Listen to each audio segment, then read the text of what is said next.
yudo waro oyuoro e romo mar jiwo mine e nyasi mane obagi kod riwruok mar mine ma Nyanza mokelo kanyakla mine mawuok e gwenge mopogore e kaonti ma Kisumu mondo oyud tiegruok kod sir makare ewi kaka ginyalo tiyo kod yore mopogore kaka yore mag ohala, loso grube kin mamoko manyalo kelo negi yuto. Wawinjane kaka chenro ma kamano dhi nyime. Wabiro timo 2027 kucha. Uwinja maber.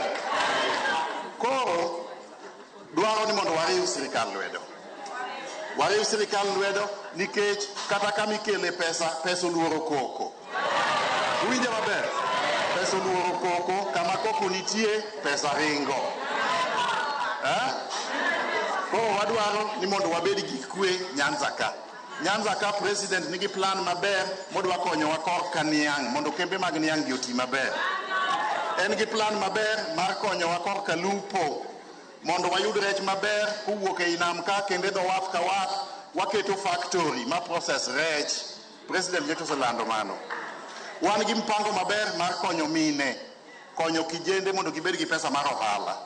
Wan gi mpango maber mar loso nderni, kelo sitima, kelo pi mondo joma mine oyud pi e miechgi ma ok gidhi ni gidhi kulo. Koro gimonego watim en ni wabende wadwok ne sirikal lwedo.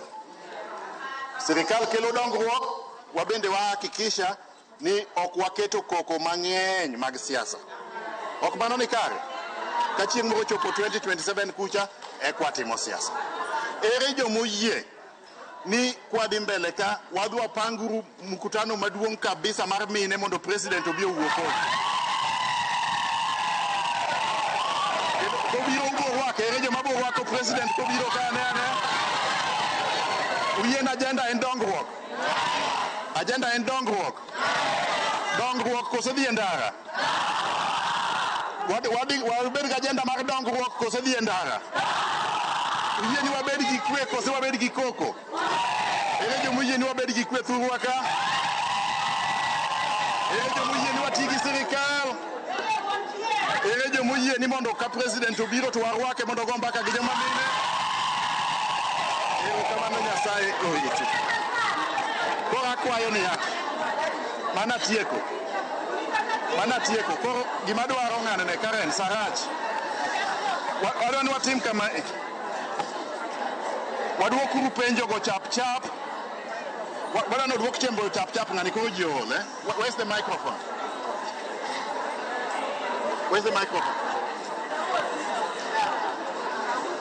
Wadwa ni wadwok penjo go chap.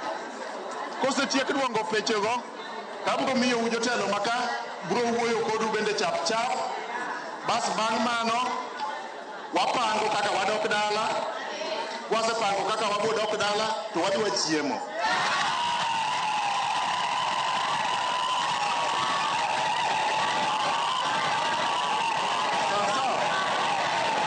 Koro gima watim waritu ngono dwok penjo ka. Jok madwoko penjo go ube dwoku na penjo go. Let's have very brief responses because time is bad. Mana machiek. Bas wabo luongo jotelo gi to wuoyo kodu bas kae wapango weche wa moko go.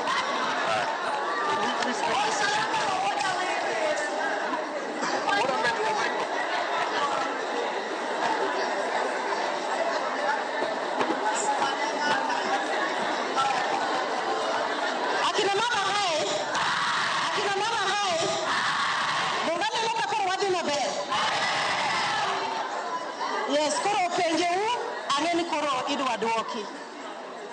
Penjou nobedo first and ang'eni koro idwa dwoki. Koro should I hand over to the technical team? Yes. Madam Lucy, please.